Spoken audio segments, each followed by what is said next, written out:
aujourd'hui, je veux vous parler de la littérature féminine, qui est une littérature très riche, parce que les femmes ont beaucoup écrit, surtout à partir des années 60.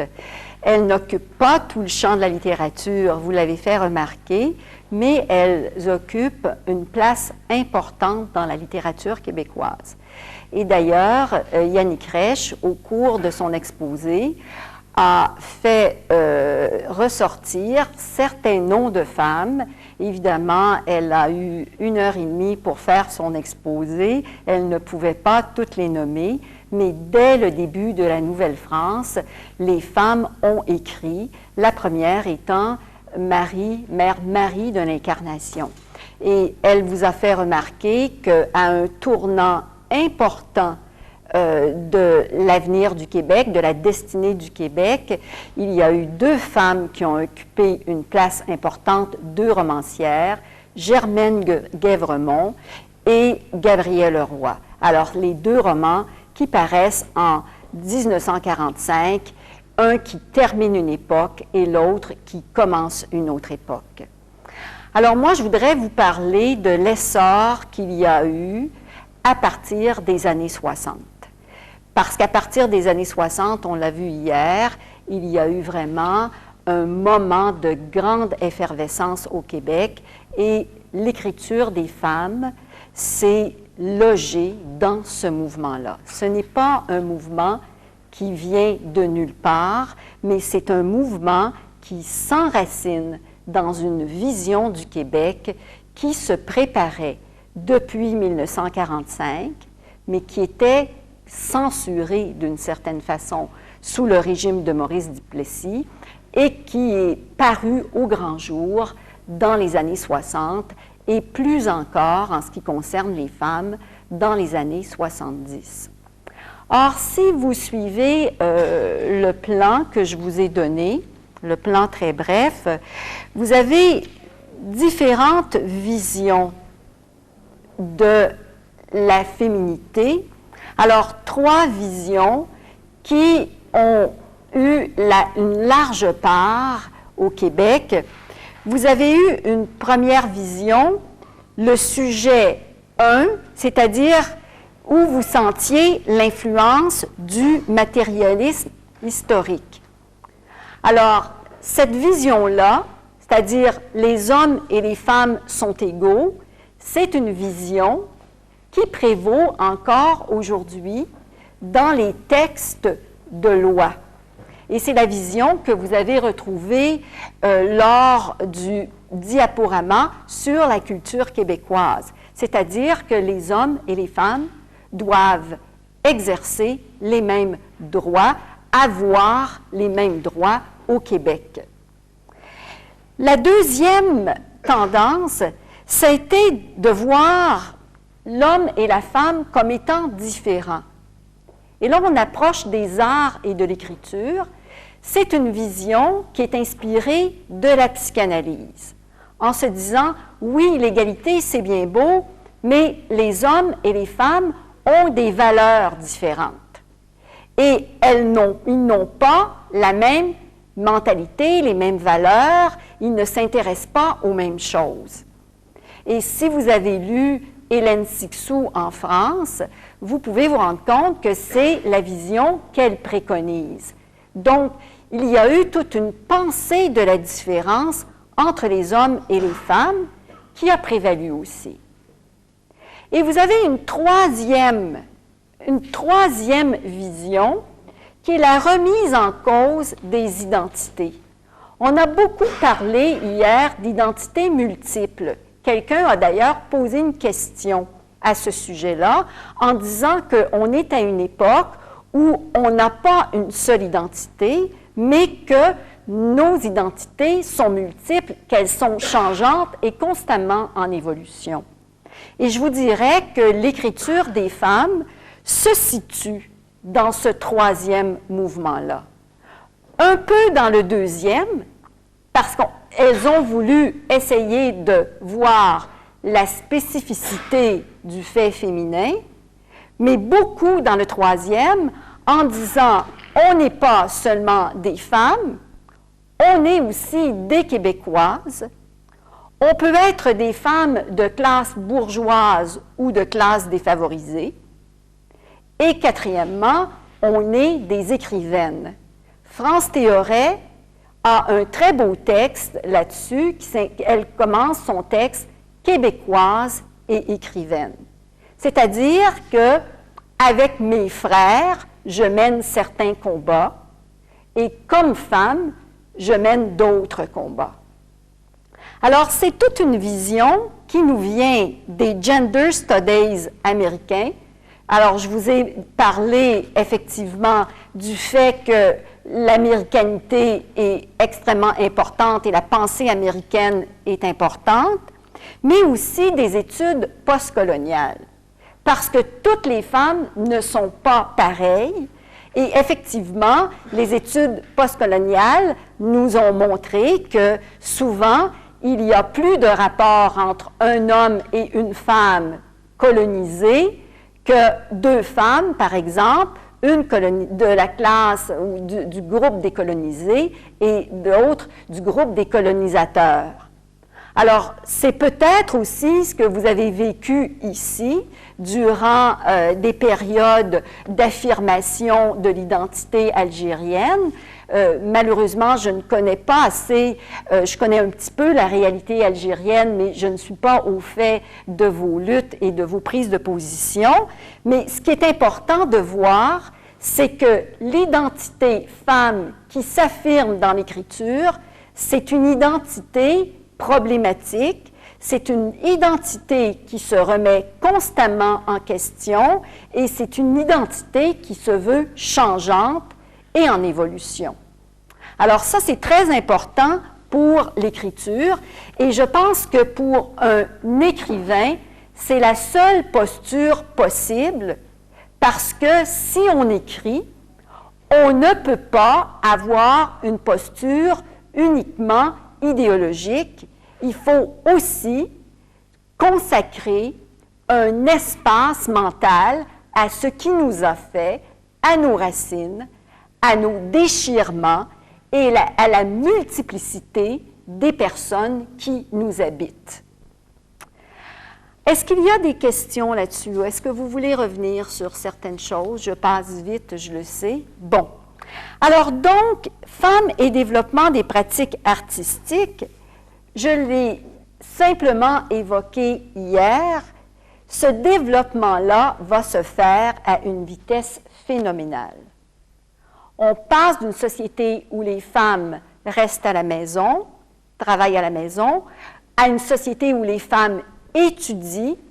Pour ceux qui n'étaient pas là, 1964, c'est une année importante parce que c'est l'accès à l'éducation supérieure pour les enfants d'ouvriers.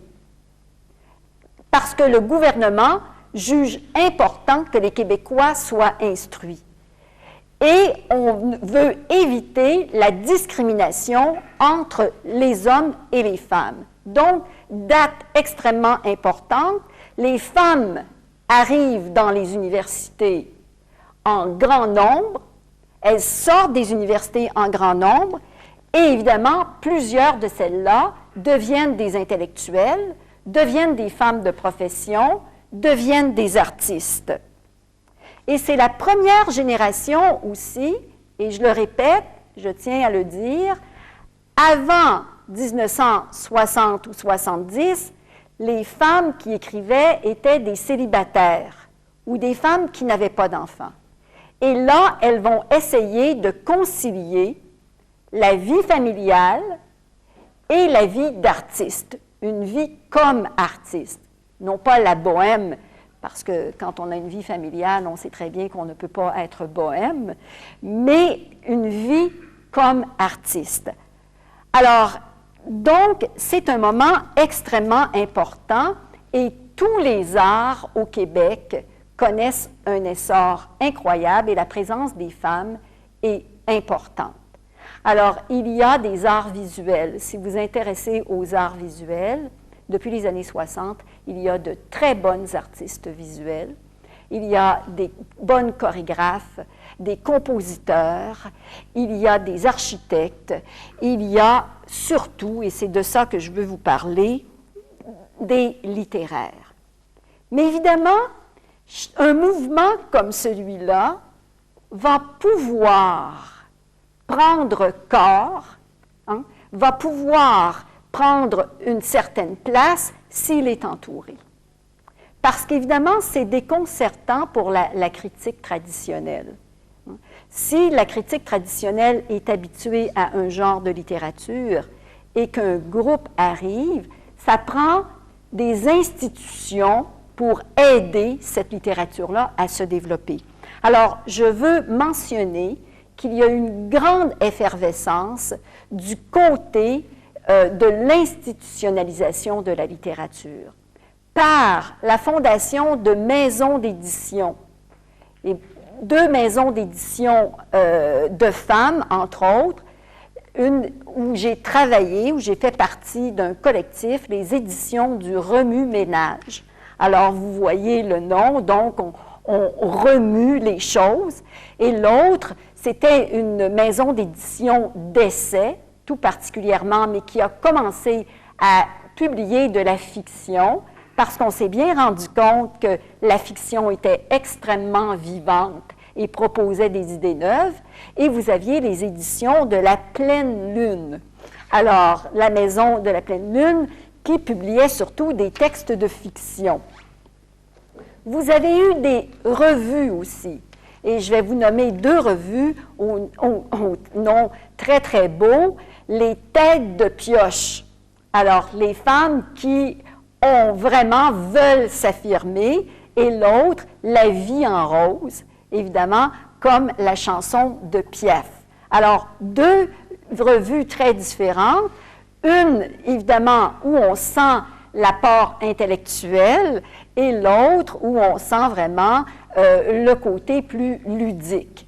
Alors, si vous lisiez les 2 revues, vous vous rendriez compte qu'elles reflètent un peu ce que le nom indique.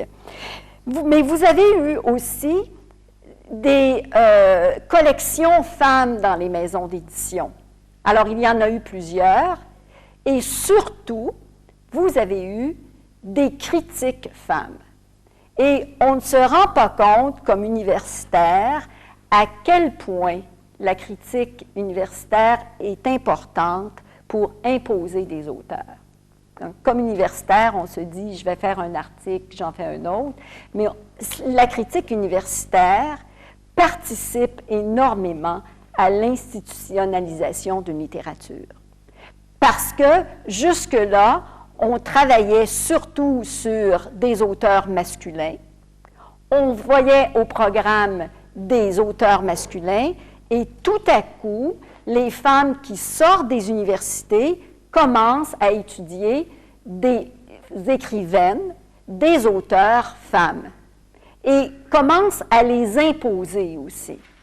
Alors ça, c'est vraiment un changement important, et il faut dire une chose, c'est que le courant a été très bien accepté parce qu'il a été relayé aussi par des critiques hommes. Il y a plusieurs hommes qui travaillent sur des auteurs femmes au Québec, et il y a plusieurs hommes qui étaient critiques dans les journaux, qui ont fait de très bonnes critiques sur les auteurs femmes. Alors, je vais avancer un petit peu pour vous parler maintenant de ce que propose l'écriture au féminin. Bon, vous savez que quand un groupe arrive, et surtout, représentez-vous l'effervescence qu'il y a au Québec, Yannick Reich l'a bien montré tout à l'heure, quand un groupe nouveau arrive, ce groupe-là va proposer un nouveau courant littéraire. Bon, on l'a vu avec les Noirs, par exemple, aux États-Unis, qui ont publié de nouveaux textes, qui ont proposé une nouvelle musique, qui ont proposé une nouvelle vision des choses. Et on le voit actuellement au Québec avec les groupes amérindiens qui commencent à publier et qui publient une poésie qui font des chansons, qui font des spectacles totalement différents. Donc, c'est important, c'est déconcertant. Et évidemment, l'écriture au féminin a déconcerté. Ça, il y a certains critiques qui ont fait des critiques vraiment très méchantes. Hein? Je veux dire, tout le monde n'était pas gentil en disant « qu'est-ce que c'est ça? » Donc, parce que, d'une part, c'était moderne. Et c'était moderne d'une modernité, vraiment, vraiment la dernière modernité ou la plus récente, de sorte que c'était très déconcertant. Alors donc, il faut bien voir que cette écriture-là, dont je vais vous parler, c'est une écriture qui propose des nouveaux modèles. Et je vous ai mis dans les caractéristiques de définition de l'écriture au féminin, quelques points qui me semblent extrêmement importants. Points extrêmement importants, mais qui viennent aussi non seulement des nouvelles écritures, on a évoqué l'importance de la France, mais d'autres pays de la francophonie, l'importance aussi du Canada anglais, des États-Unis, et même l'importance de l'Amérique centrale et de l'Amérique du Sud, qui a une littérature extrêmement féconde. Une écrivaine brésilienne, je ne sais pas si vous la connaissez, Clarice Lispector, entre autres, a eu une grande influence sur la littérature québécoise. Mais aussi des femmes comme Virginia Woolf, qui est anglaise. Vous avez des femmes comme Marguerite Duras en France, que vous connaissez aussi. Alors, vous avez des femmes en Italie comme Dacia Mareni.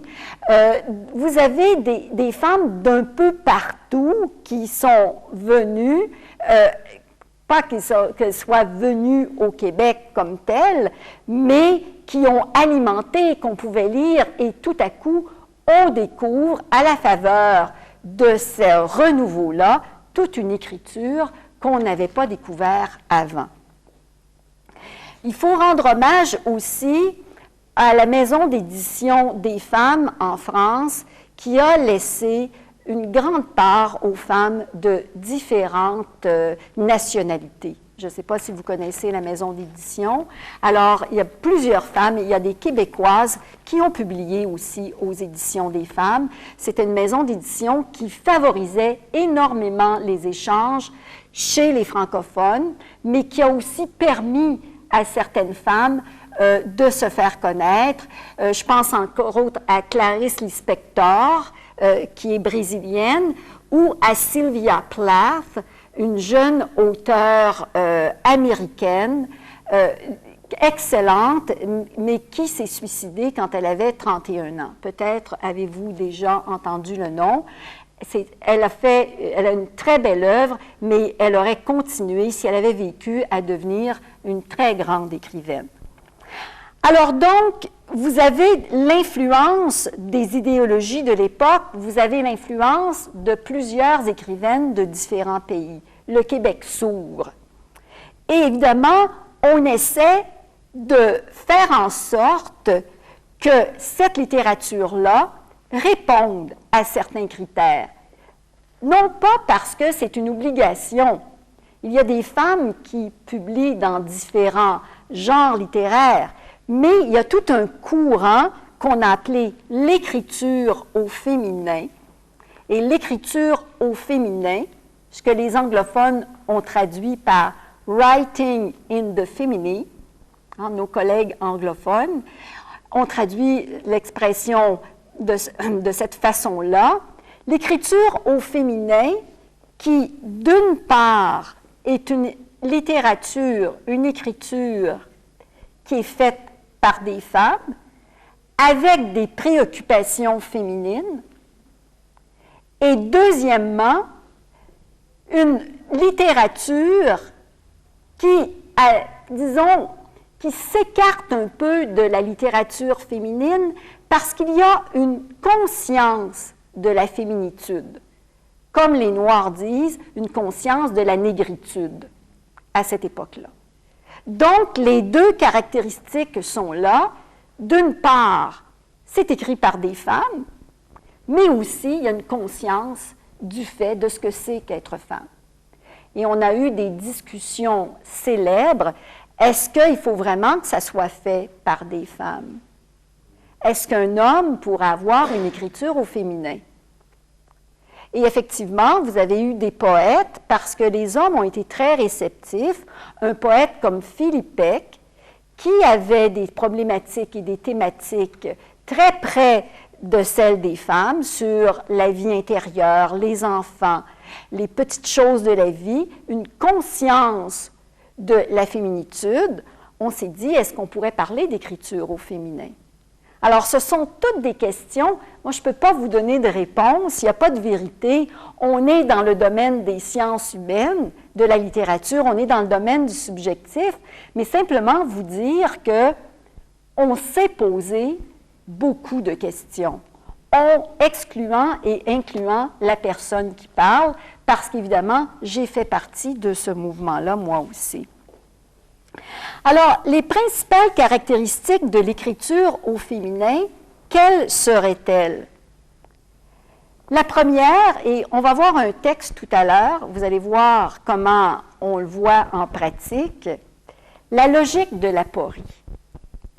C'est-à-dire que on ne veut plus avoir l'ancienne logique dialectique qui fonctionne par thèse, antithèse, synthèse. On trouve d'autres façons de faire des textes. Et vous avez des textes qui font leur petit chemin sans nécessairement dire c'est blanc ou noir, ça peut être blanc et noir. Alors donc, je suis telle chose, mais je suis le contraire.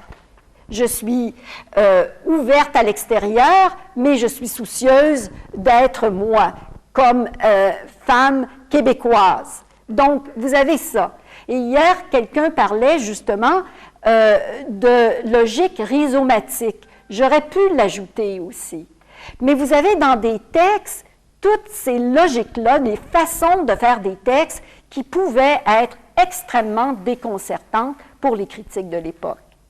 Alors ça, c'est la première caractéristique, une logique qu'on ne reconnaît plus ou que les habituelles façons de penser, parce qu'à l'université, on avait des cours de logique et on nous apprenait la logique aristotélicienne, Aristote n'aurait pas vraiment compris et apprécié ces textes-là. Et c'est même allé jusqu'à la critique.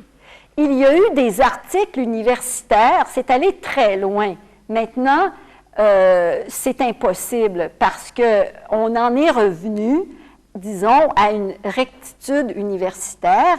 Mais à l'époque, j'ai même vu des articles universitaires écrits par des femmes qui étaient composés sous forme de dialogue ou qui intégraient de la fiction. Alors, vous voyez que non seulement on remettait la fiction en cause, mais on remettait même le discours critique en cause. Deuxièmement, des thématiques neuves. Alors, quelles sont les nouvelles thématiques qui apparaissent? Ce sont des thématiques qu'on a déjà vues, évidemment, jusque-là dans l'histoire, mais qui nous apparaissent beaucoup plus, évidemment, aujourd'hui. Bon. Par exemple, le besoin de parler. Et vous allez voir que chez les hommes québécois, certaines de ces thématiques-là se retrouvent aussi. D'abord, besoin de la parole. Nécessité de prendre la parole pour raconter son histoire. Hier, Yannick vous a très bien dit que Lord Durham avait dit que les Canadiens français étaient sans histoire et sans littérature. Et les femmes se disent, c'est vrai pour les Canadiens français en général, mais c'est vrai pour les femmes. Hein? Comme elles ont toujours été à la maison, personne ne s'est jamais soucié de leur histoire. Et ce qui est important, c'est de faire entrer la petite histoire dans la grande histoire. Et les femmes ont beaucoup fait pour justement développer ce qu'on appelle une mémoire. Or, la mémoire est capitale. Mémoire familiale, mémoire de sa mère, de sa grand-mère, mémoire des traditions féminines et mémoire aussi de la vie des femmes. Anne Hébert va publier un très beau roman qui s'appelle « Le premier jardin », où c'est une femme, une comédienne qui retourne à Québec le temps d'un spectacle et qui va revoir tout le nom des filles du roi qui sont arrivées au début de la colonie. France Théoret écrit pour sa part un roman, on est dans la problématique de la parole, nous parlerons comme on écrit. Et c'est le roman d'une femme, c'est un roman très éclaté, c'est le roman d'une femme qui passe, une femme de ma génération, qui passe d'un milieu très rural, d'un milieu pauvre, à l'université, en convainquant son père qu'elle peut aller à l'université. Et le but, c'est justement de sortir d'une langue pauvre, d'une langue affaiblie, de sortir d'une langue qui se rapproche du joual pour arriver à parler comme des gens qui écrivent. Hein? C'est vraiment la problématique de cette époque-là. Et le titre est très beau, « Nous parlerons ». Et remarquez que c'est au futur. Ce n'est pas « nous parlons comme on écrit », mais un jour, nous parlerons comme on écrit. Alors, c'est vraiment important. La problématique de la parole est là chez les hommes, mais elle est là aussi, très présente chez les femmes. Deuxièmement, vous avez la problématique du travail. Bon, jusque-là, les femmes étaient à la maison. Le travail féminin, elles travaillaient très fort, mais ce n'est pas qu'elles ne travaillaient pas, c'est que leur travail n'était pas considéré. Alors, vous avez des textes qui prennent ça en ligne de compte et qui en parlent. Le titre d'une pièce de théâtre dont on pourra reparler demain, « Maman ne travaille pas, elle a trop d'ouvrages ». En fait, elle a tellement de travail qu'elle ne pourrait même pas travailler à l'extérieur. Alors, vous voyez, encore une fois, quand je vous parlais de la logique de l'aporie, de la contradiction qui joue, où on veut faire reconnaître le travail des femmes à la maison. Les femmes en ont beaucoup parlé dans les textes, et même dans la forme des livres. Je vais arriver un petit peu plus tard à la remise en question des genres littéraires. Une écrivaine, une romancière québécoise dont j'aime beaucoup le travail, qui s'appelle Monique Larue, a fait un roman qui s'intitule « La cohorte fictive ». Et vous avez dans ce livre-là une femme qui est en congé maternité, qui vient d'avoir un enfant, qui veut écrire un livre et qui écrit son livre pendant que le bébé fait ses siestes l'après-midi. Alors, elle essaie de faire l'histoire de sa famille. Je vous ai parlé du fait que la mémoire était extrêmement importante, mais la particularité, c'est qu'elle fait de tout petits chapitres parce que pendant que le bébé dort, elle n'a pas beaucoup de temps.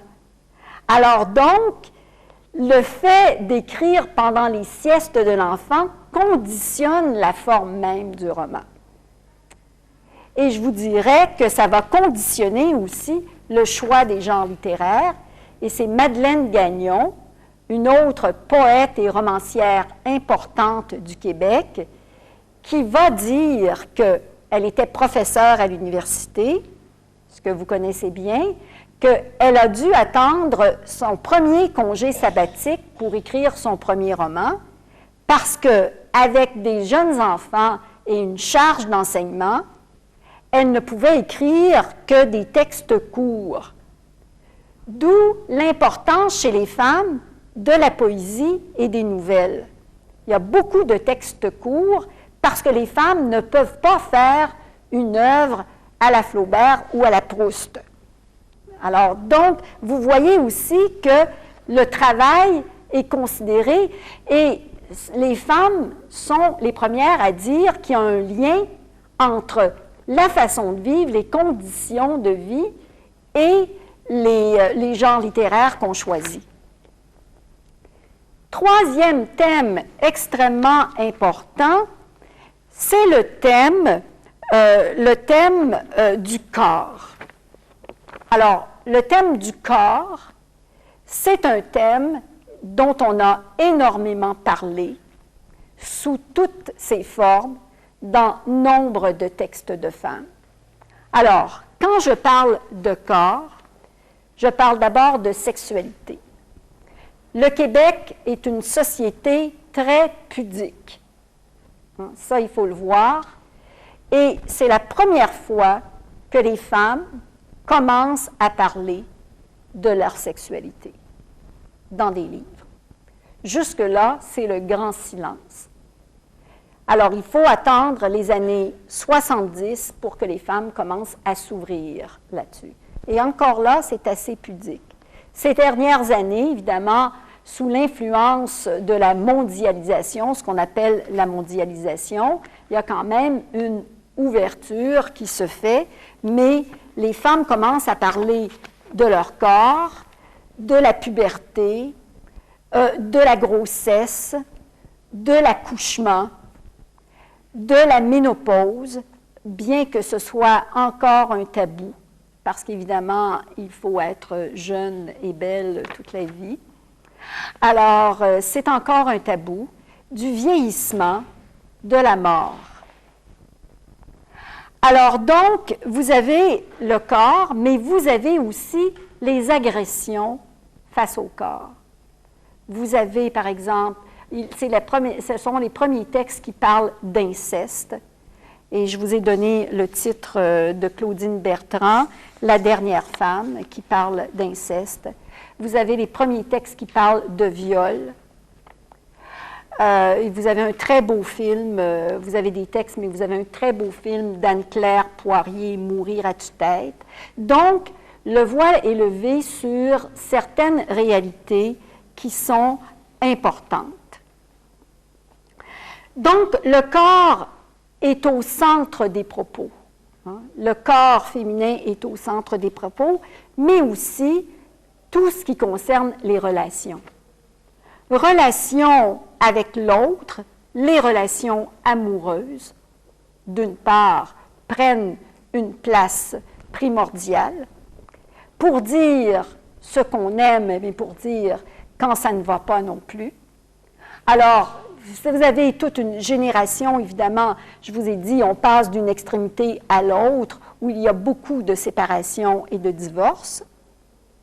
Alors donc, problèmes conjugaux, mais aussi relations amoureuses qui apparaissent dans la littérature, renouveau, le fait de passer d'un conjoint à un autre, parce que c'est une réalité que vivent plusieurs femmes, mais aussi, ce qui est extrêmement important, relations familiales. Et je dirais que la relation à la mère est peut-être le grand thème. La relation mère-fille est le grand thème de toutes les relations qui sont abordées. Parce que au Québec, comme on disait, c'est une société très pudique, il y a peu de paroles entre mère et fille. Et il commence à y avoir un désir de parler à sa mère, de rencontrer sa mère, de savoir ce que sa mère a vécu, comment elle a vécu les choses. Et deuxièmement, comment les filles aussi se sentent par rapport à la mère. Alors, vous avez de très beaux textes écrits du point de vue de filles, mais des très beaux textes écrits aussi du point de vue de la mère. Il y a un très beau texte d'Élise Turcotte qui s'intitule « Le bruit des choses vivantes », où vous avez l'amour inconditionnel de la mère pour sa petite fille, mais la mère qui dit qu'elle va devoir finir par se séparer de sa fille, que sa fille va grandir et que donc les deux femmes vont devenir deux entités totalement séparées. Alors, voilà en gros, évidemment, je pourrais continuer, je pourrais aborder la thématique de l'identité, mais on en a parlé ce matin. J'avoue que je vais très vite, mais ça vous donne quand même certaines balises si vous voulez continuer à lire ces textes-là. Remise en question des genres littéraires. Vous avez des textes hybrides. Et le texte qu'on va voir ensemble dans quelques minutes est justement un de ces textes hybrides. Vous avez des textes qui mêlent le romanesque, le théâtral, le poétique et parfois avec de l'essai, un discours essayistique. Alors, ces genres littéraires-là qui s'entremêlent en viennent à faire des textes éclatés, des textes où tout est permis.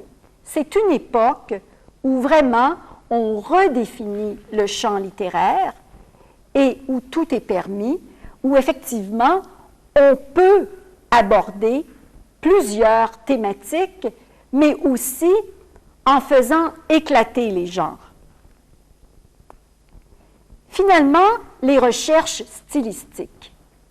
La langue. Je sais qu'il y a plusieurs professeurs de langue parmi vous. La question de la langue est primordiale. Non seulement par rapport au joual, dans quelle langue écrire, est-ce qu'on écrit dans un français standard, entre guillemets, ou si on écrit en joual, mais aussi on essaie de faire passer une féminité dans la langue. Vous savez que les langues latines sont des langues très sexuées. Bon, ça c'est clair. Donc, si je dis 10 000 femmes et un homme sont allés, disons, au marché, on va le mettre au masculin. Et on sait que dans la langue française, le féminin est représenté par le « e » muet. Et les femmes ont voulu faire parler le « e » muet. Justement, comment on s'y prend pour faire parler le « e » muet? Et on se rend compte que c'est en travaillant la langue qu'on en arrive à faire passer du féminin, ce qui est un objectif pour toutes les femmes. Ce que je peux vous dire, c'est que là, je change de chapeau.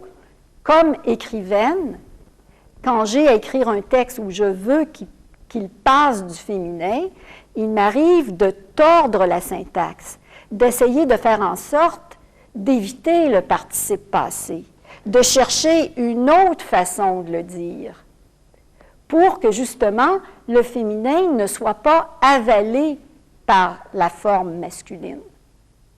Alors, les femmes qui écrivent doivent nécessairement se reposer la question de la langue constamment, pour essayer de faire en sorte justement d'attirer l'attention sur le féminin. Vous allez me dire, c'est subliminal quand on lit, on ne s'en rend pas compte, mais je pense que si on a l'impression qu'un livre a été écrit par une femme, c'est qu'on sent expressément qu'il y a eu un effort de fait de ce côté-là. Et ce n'est pas un effort facile à faire, ce qui fait qu'écrire pour une francophone ou pour quelqu'un qui est de langue latine, malheureusement je ne connais pas l'arabe ou très peu, pour une francophone, c'est difficile, il y a un travail supplémentaire de penser. On ne peut pas écrire, si on veut pratiquer une écriture au féminin, sans repenser la langue. Et vous allez voir que dans le texte de Geneviève Amyot, c'est ce qui arrive. Est-ce que vous avez des questions avant qu'on arrive au texte? Ça va? Alors, je vais passer au texte tout de suite parce que le temps passe.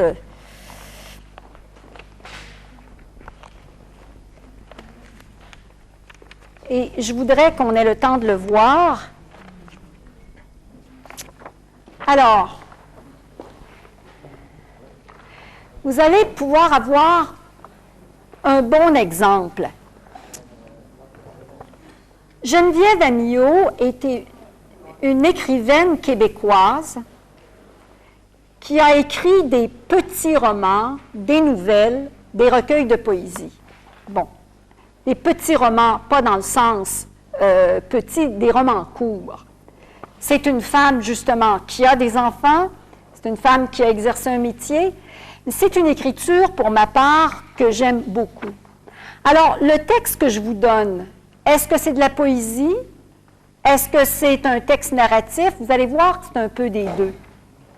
Alors, je vous ai donné les premières pages.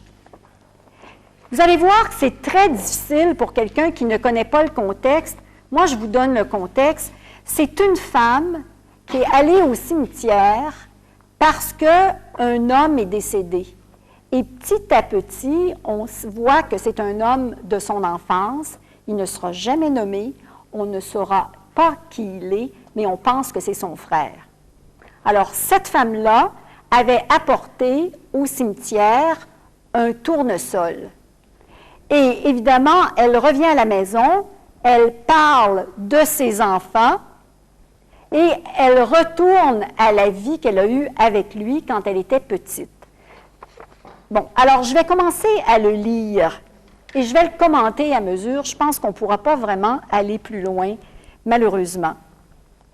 Je t'avais apporté un petit tournesol, poussé chez moi dans un mince espace de terre pauvre le long du cabanon.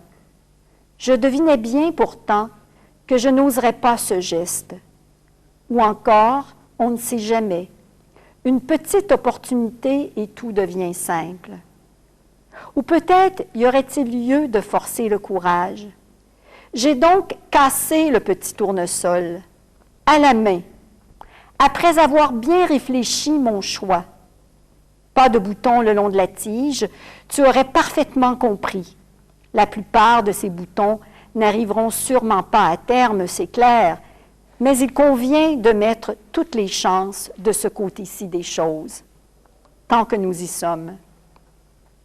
Et je songeais, en route pour cette rencontre dernière, comme tu aurais aimé cette audace de fleurs-soleil inusitée parmi les bouquets convenus.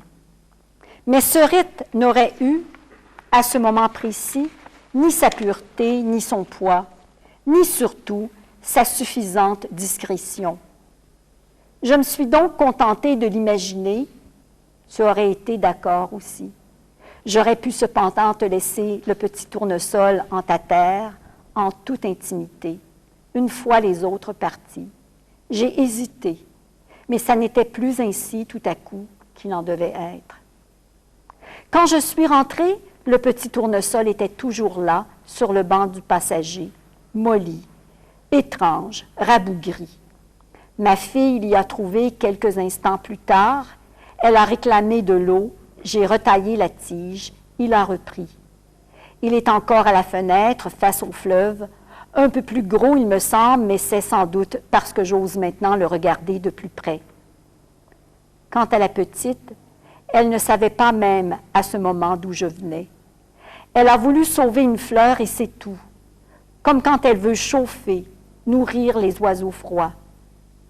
Moi aussi, quand ils m'ont appris la nouvelle, ma première idée a été de t'offrir de la soupe, de la crème de chou-fleur, c'est la saison. Je venais juste de faire une si délicieuse crème de chou-fleur. Et tu sais que je cuis encore mon pain. J'ai pensé me mettre à la tâche et t'apporter du pain. Cela non plus, je ne l'ai pas fait.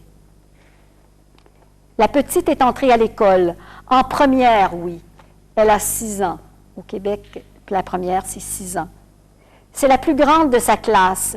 J'aurais tant aimé te dire cela, que la petite est maintenant à l'école. Et la première journée, j'ai pleuré en étendant mon linge. J'aurais aimé te dire cela, Quelle négligence de ne pas être venu plus tôt. Et toi, comment vas-tu? Ça fait longtemps. Mais non, tu ne vieillis pas, tu es splendide. J'avais tant à te dire à propos de l'enfance et de la métamorphose. Toutes ces petites fins du monde, sans répit, et tant de ferveur. Ces 2 palettes sont tombées, ça lui fait un grand trou, espiègle et émouvant. Je vais passer tout de suite au 2e paragraphe. Il y a 20 ans, en un semblable, mais si semblable automne, tu entreprenais de me prendre par la taille. Ma petite vieille vivait encore. Nous devions aller souper chez elle la semaine prochaine, tu te rappelles? Mais il y a eu cet accident.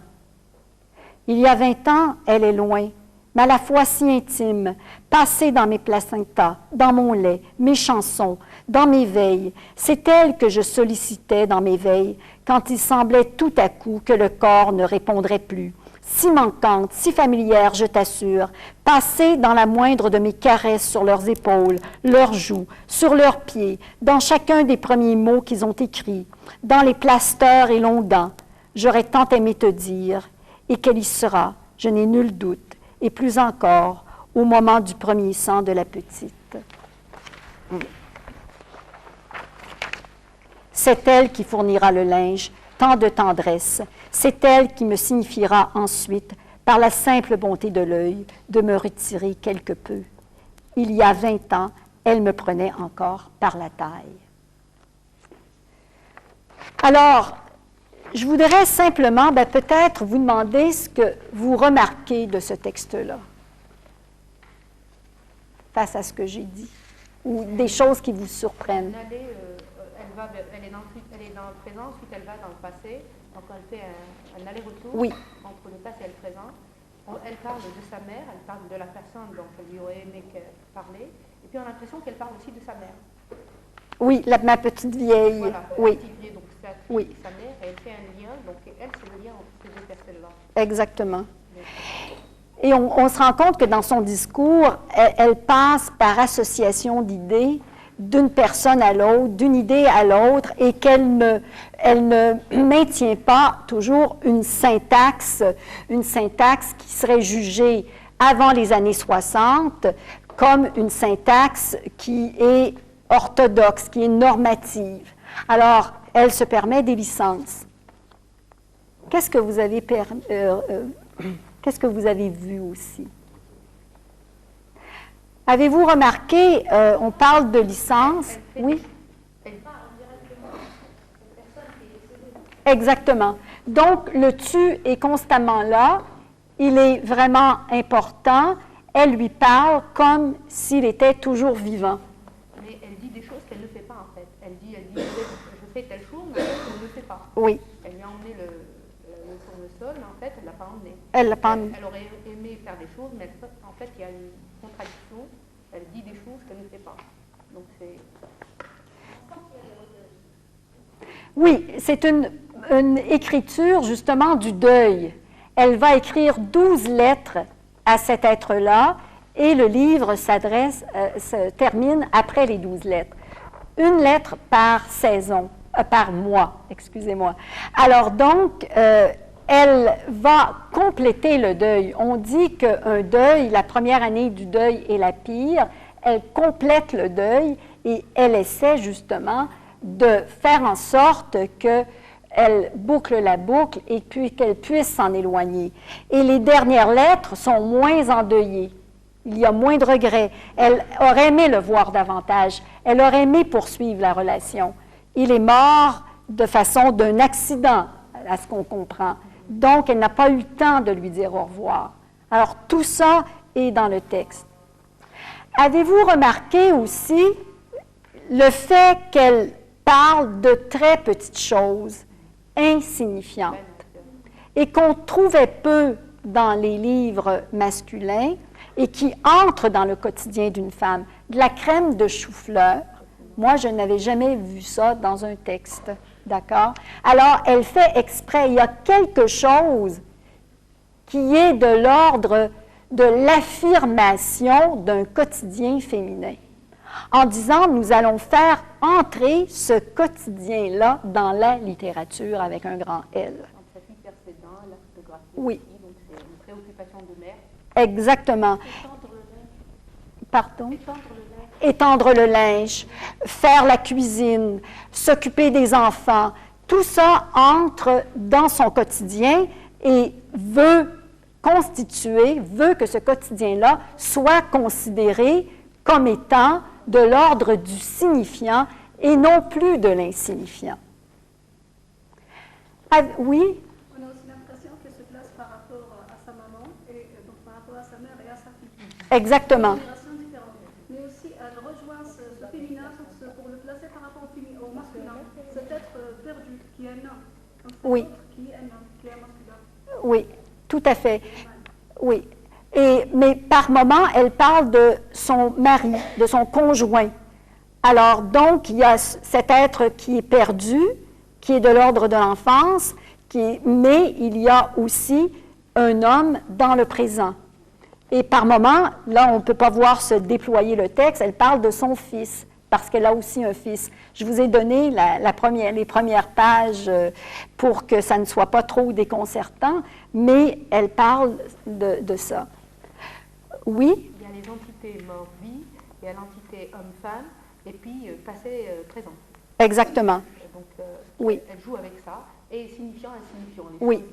Il y a des choses importantes et des choses moins importantes. Oui. Et c'est un texte de la fin des années 90. Il y a déjà des préoccupations écologiques. On en a parlé hier. Alors, le fait de couper un tournesol pour rien. Alors, elle a hésité. Avant de le couper, elle a coupé un tournesol qui n'avait pas de bouton. Elle a essayé, comme elle n'a pas déposé le tournesol, elle l'a rapporté à la maison et sa fille qui prend le relais va faire en sorte que ce tournesol-là revive et qu'il soit face au fleuve. Alors, c'est très important, cette préoccupation écologique-là, qui apparaît dans les textes. La préoccupation de la nature devient un thème qu'on n'a pas eu le temps d'aborder ce matin, mais qui est de plus en plus présent. Finalement, je veux simplement vous faire remarquer les petites licences soit grammaticales ou soit les mots québécois. Parce que vous savez, c'est écrit en français standard, mais avec des licences. Et c'est aussi ce qu'on trouve dans la littérature actuelle. Après la période du joual, on trouve un français qui est standard, mais quand même qui garde des traces québécoises. Alors, dans le premier paragraphe, après avoir bien réfléchi mon choix, normalement, ça devrait être réfléchi à mon choix. Alors, elle se permet la licence. Bon, je ne sais pas si vous dites des palettes. Ces deux palettes sont tombées. Qu'est-ce que c'est des palettes? C'est des dents. Les dents de devant, ce sont les incisives de devant, ce sont des palettes. Alors, elle se permet ce terme-là, et le recueil de textes, de lettres, le livre a été republié en France de la même façon après, avec le mot palette. Et le mot plaster, est-ce que vous l'avez compris? C'est un plaster, un diachylon, un pansement. Alors, c'est un mot anglophone qu'elle francise, un plaster, d'accord? Elle se permet justement des insertions, plutôt que de dire un pansement, un diachylon, les Québécois appelaient ça des plasters, alors elle prononce le mot plaster. Alors, vous avez une sorte d'exemple. Je pourrais vous en donner plusieurs, ils sont nombreux. Ce ne sont pas toutes les femmes qui écrivent de cette façon-là. On pourrait continuer, comme Yannick aurait pu continuer à vous parler du roman québécois, mais je crois que ça vous donne une bonne idée. Simplement, en terminant, vous dire qu'il y a eu une première époque dans les années 70 plus revendicatrice, et qu'à partir des années 80, ça c'est un texte qui illustre bien les années 80, 90 et même le 21e siècle, c'est un texte qui vous montre bien tout ce qu'on a appelé la littérature de l'intime, où c'est moins la revendication collective. On n'a pas l'impression que c'est un texte de revendication. Il n'y a pas de revendication dans ce texte-là. Ce qui se dit, ce sont c'est une parole de femme qui parle à partir d'elle-même, de son histoire, de son présent, de ses rêves, de ses désirs. Alors, on est sorti de la période de revendication et on est dans une période d'affirmation de la subjectivité personnelle. Je ne sais pas si vous avez des questions en terminant, des réflexions sur la littérature. Malheureusement, je ne connais pas assez bien la littérature algérienne féminine pour vous en parler. Évidemment, je connais des grands noms, mais je ne la connais pas d'assez près. Mais je pense qu'il doit y avoir certains rapports, parfois, par moment, mais ça pourrait être à étudier, peut-être, voir les rapports qu'il y a entre les écrivaines algériennes et les écrivaines québécoises. Alors, je vous remercie.